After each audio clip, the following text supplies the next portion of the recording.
Hey everyone, this is GosuDad, and welcome to the final night of Season 6 of the Blizzard Online Ladder. This is Game 6, Clockwork vs. CuePhoenix, Terran vs. Terran on the map Entombed Valley.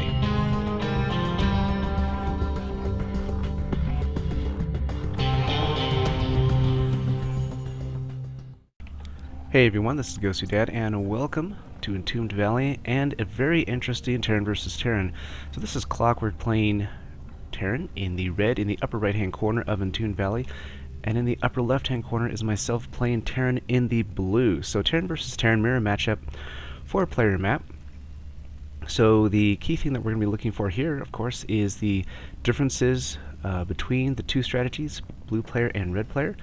I am casting this in the morning, a little bit different than other casts. I've tried casting in the morning before and been a little bit tired, so kind of feeling burnt out in the morning, but this time a little bit different. Got my little bit of half-sized Mountain Dew going in the veins, and we were casting this game. Clockwork taking some time before we get started, so that's kind of an interesting point there. You'll notice that when you watch the pro games and whatnot, that players rarely have SCVs just sitting around waiting for some magical point, so they have gotten used to playing the game and understanding about the time that they need to pull an SCV off the line so that when they arrive, the money is there for them to build whatever it is they're going to build. So in this case, Clockwork having to wait a little bit for that SCV, and that puts him slightly behind on that barracks. So you can see that my barracks has already started over here. I'm not going to say that I'm perfectly in tune with those timings, but there you have it. I'm slightly ahead on a barracks. Refinery going down for myself, almost done, and Clockwork not quite caught up to that as well. Clockwork ahead on the unit count, however.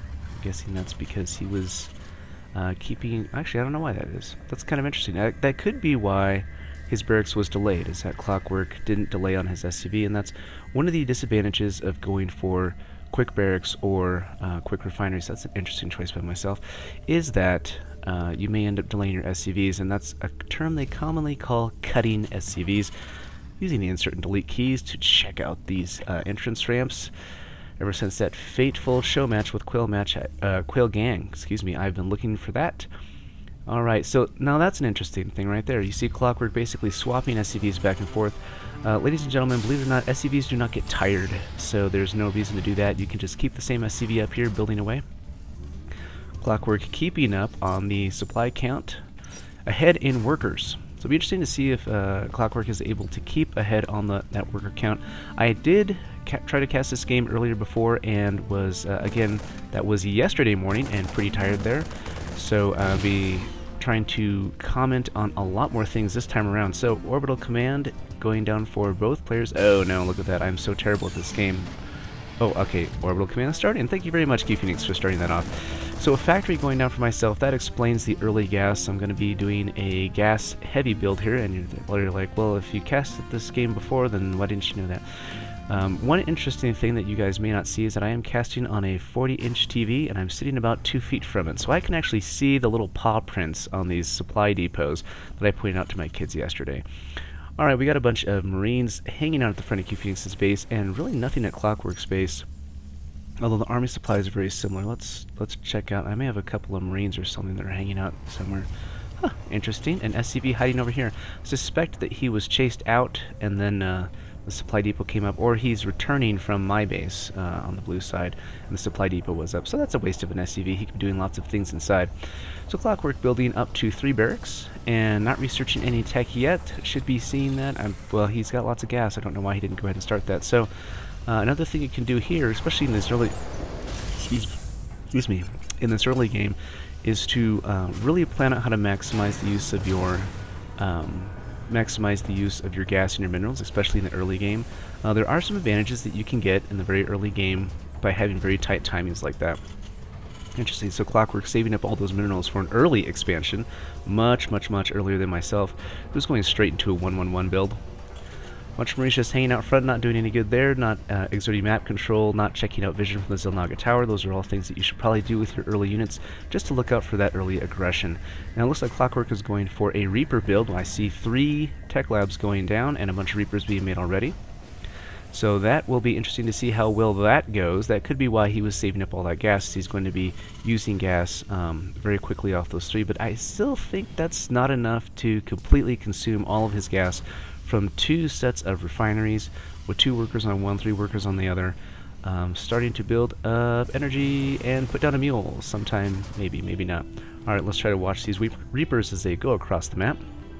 One of the problems I had in my original cast of this game is that I was casting with a different mouse and a different wireless keyboard, and the wireless keyboard was giving me all sorts of problems. I couldn't do this camera following trick here, and yeah, it's kind of weird. I don't know if that makes me cast faster, that I have a better working mouse and keyboard setup, but that's kind of another interesting aspect of StarCraft too. If you watch the pro players, they always bring their own keyboards and their own mice into the games to play, and whatever you're comfortable with, that's a key part of this game. It's like the equipment that players have, their favorite sports shoes, favorite running shoes, etc, etc. Okay, 3 Reapers coming in the main should be able to do a ton of damage.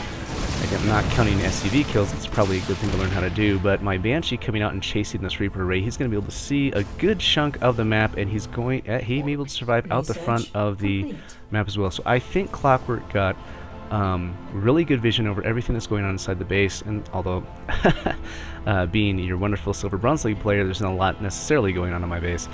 Alright, second Banshee coming up. Looks like there's going to be a Banshee tank push coming up for Clockwork, but he got to see all of that. He got to see the factory, he got to see the Banshee, and should be building lots of Marines to prepare for some anti-air. Now, he did go for an early expand, so he may be realizing that this is going to put him in a window where he's going to have a lower number of army units than myself. He does have an engineering bay down, should be seeing some missile turrets because he may be worried about a cloaked Banshee attack, but very bravely pushing out with this expansion despite the fact that he saw it was inside my base. Now, he didn't see a whole lot of army units, but of course he didn't go by the front where he would see this group. So, but somewhere in there, puts up a couple missile turrets, he should be fine as far as pushing things back. And he did build a couple of Marauders, as you can see down here in this group, so they should be able to handle the tank. As long as he can come in quickly and focus fire before I set up my siege line, he should be fine. Starting to build SCVs at this new expansion, could be putting down some mules, got lots of energy there. But here comes the attack force for myself, and now I get to use the pan button that works on my gaming mouse, but for some reason the middle mouse button does not work so well on my other mouse. Okay, 2 Banshees getting ready to come up to the front. If they came up right now, they'd be able to take out this SCV before this missile turret finishes, but of course I do not see any of that. I'm very surprised when I go up the ramp with my tank and he gets completely destroyed, and that is a huge loss of minerals right there. So Clockwork maintaining that economic advantage by killing off very expensive units. Both of these Banshees are going to turn around, and I think they survive. A Marine does not survive, but I was able to maintain that army force with just a little bit of pressure up the front, but I can only surmise that he has already expanded. These units going to be hanging out here looking for a move up, but I think they're just kind of hiding, checking things out. Checking out the 3rd expansion. Very good thing to do, excuse me. As we head into the base here, check out CuePhoenix's vision, can't see what's going on, but I think I'm going to be going straight for this refinery. Swinging into the back and staying away from the missile turret. Oh, that was one down. I think that must have been the Banshee that was damaged from earlier, and it looks like I'm trying to take out this refinery, which it's kind of interesting. I thought about this some after casting the game previously, and I really believe that going for the workers is more economic damage, and I'll just talk about that briefly as these Banshees run away. I think I can actually follow them. They do some kind of interesting things here. Maybe not. Maybe they do. That is, so if you destroy a refinery, and a refinery is quite a bit of hit points, you do a couple of things. First of all, you prevent your opponent from mining gas, which in this case, my opponent Clockwork has a ton of gas banked up, so that's not really a big issue for him. So it may say that killing a refinery is not an important thing for, your Bronzy Silver League players. The other thing is that when you kill a refinery, you force your opponent to rebuild the refinery. So it's going to cause 3 SCVs to do nothing, and one of those SCVs to turn around and rebuild the refinery. It's going to cost some minerals to rebuild the refinery as well, and it's going to cost mining time. So those are all pretty good things. But if you kill SCVs are different because SCVs are a very, very limited resource. You can only make those from the 2 command centers, and 2 Banshees can one-shot SCVs. So I think you can kill a lot more SCVs with 2 Banshees than you can. I think you can kill a lot more SCVs with 2 Banshees and cause a lot more delay in your opponent having to remember to build SCVs than you do from killing a refinery. So although that was, you know, a fine job, you can see the refinery's back in order, but it would have, I mean, if I had killed, I don't know how many SCVs, it would have taken him a long time to recover from that. Now, that being said, he had a missile turret in the back, which is great, because what that did is it deterred me from going after those SCVs. So that was kind of an interesting example of me trying to make good on a situation that was not as ideal as I would have liked with those Banshees. But he did see those Banshees right away, so no surprise to me. Only two workers killed there. So Clockwork at this point looks like he's at a very strong advantage checking out the income tab. He does have almost double the, well, not, okay, in moments he has double the mineral income than I do.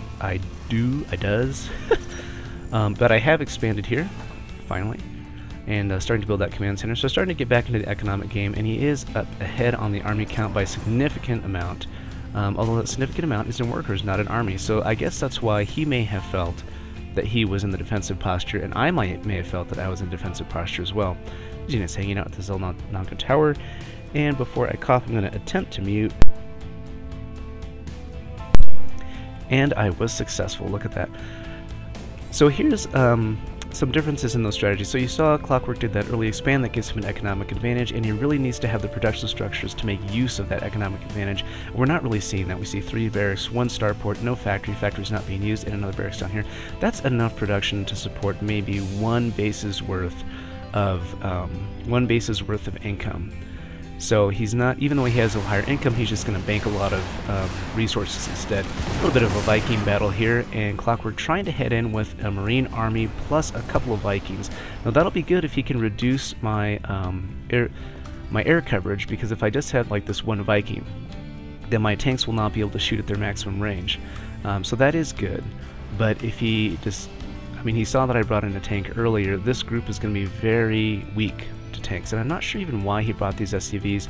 They may be there to tank damage, they may be there to repair these air units, or they may be there because he just clicked on a bunch of stuff and grabbed the SCVs by accident.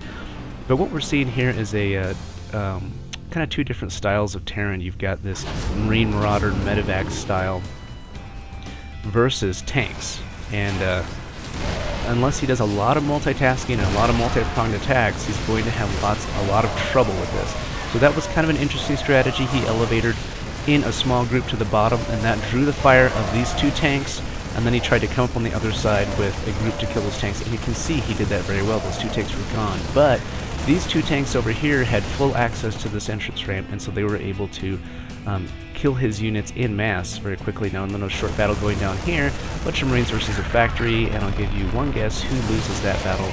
But they are countered by a replacement force from Clockwork's main base, and he'll be able to push them off back down into the Zelnonka Tower, and then they will try to leave, and that concussive shell is working and slowing down those Marines very well. Let's go back to Clockwork's. Okay, let me go back to that little attack there.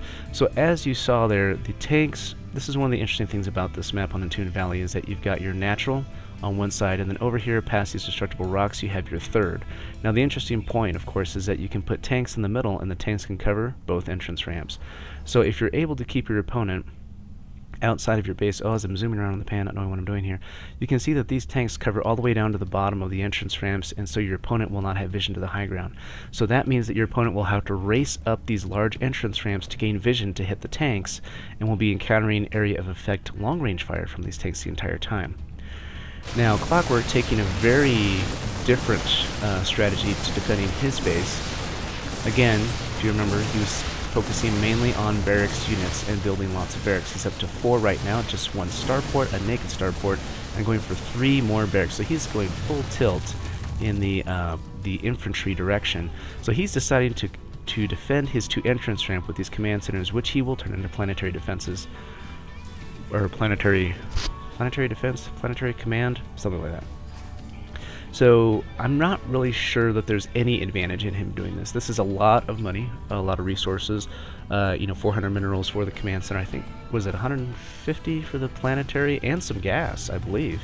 To turn these into planetary commands, we'll be able to see that coming up shortly. So he's spending a lot of minerals on these static base defenses. I mean, these are basically like, I think he's kind of using these like tanks, which they would be maybe okay against infantry. Let's see, planetary defense, 150, 150. Oh, that is just so expensive for him to do that. But the disadvantage of these is that, with all static defenses, is that all of their value is stuck in one spot. You cannot move them. He could have made these orbital commands and put them around the map and had a huge economic advantage, but at the same time he's expanding this command center. So you can kind of see why the supply counts are starting to catch up on my side. Is he's spending, I mean, wow, this is 3 command centers, 3 barracks, that's just so many minerals, and he's not able to, until now, finally make use of that. So starting to build units here and push out with a larger group. Now at this point he may feel a lot of pressure to come in and do some damage, and a couple of Vikings going out and seeing what's going on, checking out that 3rd expansion, which at this point we should greatly expect there to be a 3rd expansion here, and they're going to come down and do a little bit of harassment. And are they going to kill this SCV? I always wondered. Yes, they did. That was totally awesome. They should not try to hit the Marauder. They should leave. Leave, leave, leave, leave, leave, and only 2 survive, and it's such a small group that these 2 Vikings are going to cause more trouble and try to kill the rest of them off. So that was kind of an interesting distraction, but you see what that did. He had a large group moving out to attack. I brought in 4 Vikings. I sacrificed 2. Oh, okay, sacrificed 3. I think this Viking's going to try to kill off one of their... Nah, I think he's going to give up. Yeah, he's going to give up. Okay, but that was very interesting. He had this very large mass of units, right? Going to go on the move out, going to do some damage. And I brought in 4 Vikings and was able to pull back the entire force. And some of that is a reaction of a, bronze, silver, big player or whatever, where he's just going to grab his entire army and just pull it all the way back to the base. So that's, one great big army going back and forth. Now this is kind of funny. The SCVs are gathering resources to the planetary. I guess that is an advantage of having a planetary there. I would not have expected that, but yeah, I guess that works. Myself expanding to a 3rd as well, and that is set up in mining. That's really funny. I thought... Oh, he hadn't finished building it yet. Okay, so at this point, we're still kind of even on that economy front. Checking out the income tag, see how we're doing. Never mind, it looks like I am ahead, but if you look back here at his main, because he had so much time in his main, he's completely mined out. Now myself, my main is still going with just a little bit left, but this is that crucial point. This is, what, maybe end of mid-game, beginning of late game? Big army coming out from Clockwork. I see that coming a mile away from the Zanaga Tower, so another reason to keep that vision on the Zanaga Tower. And actually, those units, I could have had them leave. Now, for some reason, he's going all the way down here. I'm not sure what is the idea of that. Maybe he's just lost. Checking to see if I've taken this 4th. Seems like a curious decision, but with Terran units you can always drop it in SCV and have a couple of ninja expansions. Maybe he's seen that before in previous games. That's one of the things that's kind of hard to tell when you're watching these games in a replays. You're like, what is this player doing? But you don't know that their history, you don't know what weird thing that they encountered previously on the ladder. So this army getting ready, poised to come up this ramp, but as you can see, as I mentioned before, all these tanks on this high ground will be able to hit this lower group. Now he stims everybody. So that means everybody's getting injured. The medevacs are trying to heal him, stims him a 2nd time, coming up the ramp, and they're just going to get annihilated, not just by the tanks, but by these blue infantry units at the top of the ramp, and a flank from the other side. So that worked out perfectly as far as my defense. So much stimming, that was really unnecessary. Look at how tired these guys are. But you saw right there, he stimmed up front. Actually, he stimmed in defense. He stimmed to run away, and that was fine. He had medevacs there to heal him, and that was okay.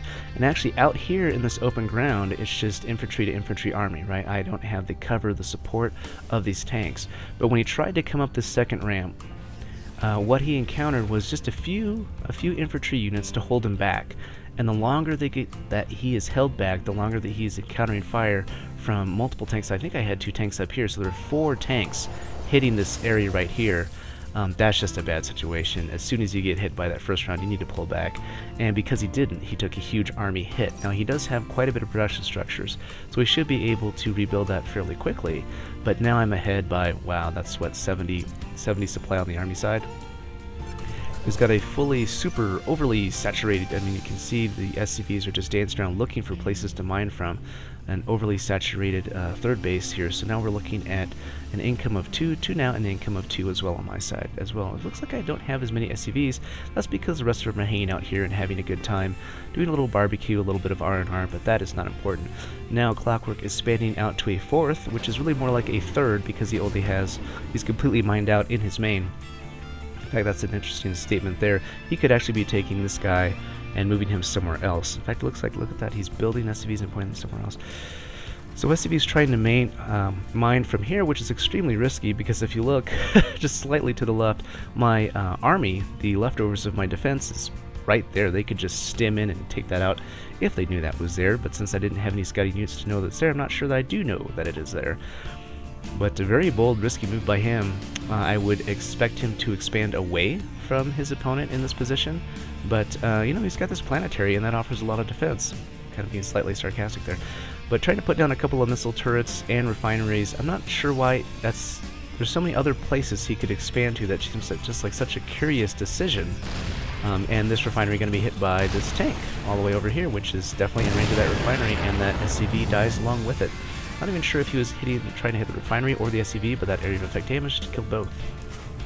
So at this point, now Clockwork, like remember I said that he was going to rebuild that army fairly quickly, but still rebuilding an army means that you're, oh, and a drop, I totally missed this. I got this in the previous cast, totally missed it in this one. Drop comes down 3 medevacs worth of units, and they're able to push away the orbital command, not able to kill it, and not able to kill, I mean, there's a good set of SCVs that are left over. So, but what he did do is he delayed that attack, and that's something that you can do. You know, it's a very common thing, pro games and newbie games alike, is to use your army to essentially kite the opponent's army around the map. Kiting, the term from the MMO style of things. Actually, RTS is the same way. You can kite units in an RTS. Okay, so we're seeing here that both players are not doing a lot of multitasking. They're just bringing their armies around to very specific places. That makes this game a little bit easier to cast. So here comes in the big army. Now calling the bet on this early expansion. You could have canceled that. I don't know if he did. It doesn't really matter. And these units going in for the attack, and we can see, oh, look at that, a little bit sharper on the stem there. I didn't stem every unit, I just stemmed the units in the front, and that was better. That leaves these units in the back healthy. And these units from Clockwork, and okay, I'm going to do something kind of weird here. I'm actually going to rewind this, a little trippy here, and rewind again, because in the previous cast we saw something very interesting. Now watch these Marines, and we're going to watch their health here, down on the health bar. So they're sitting at the top, they start to go down the ramp, they start to go up, very undecided about what to do. They start to go down the ramp, stim, every single one of them are stimming, but most of them are not attacking, they're stuck back here, and you can see them scrambling at the front, and that's the disadvantage of selecting all of your units and telling them to attack a certain direction, even attack move, is that the units in the front will stop moving when they attack, and the units in the back will be stuck behind. So that's why you don't stim the entire group.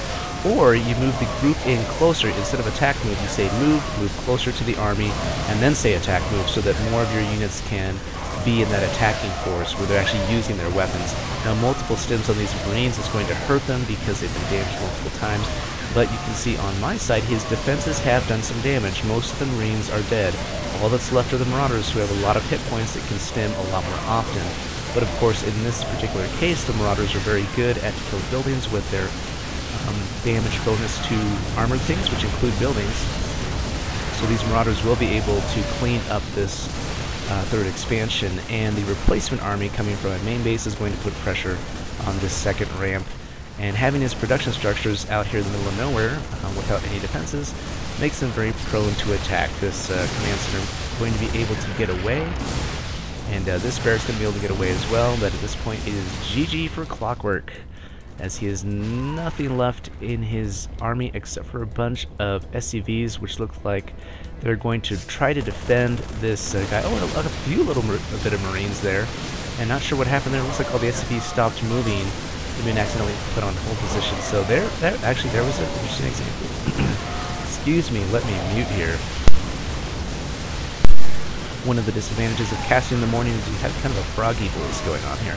So you saw that he had those Marines stim in close and walk in close before they attacked. So that was a good example of that stimming stuff we talked about. So at this point, there's not much left for Clockwork to do, and you can see the supply count dwindling down, but that's one of the interesting things or fun things about these lower leagues, is players like to stick it out as long as humanly possible. Although, I guess in one of my casts I said you really should GG, and if you GG that'd be fine, and if he wants to wait a little bit longer, that's fine too. He did have me on the back foot for the first part of that game. I gotta catch this point. This was pretty cool.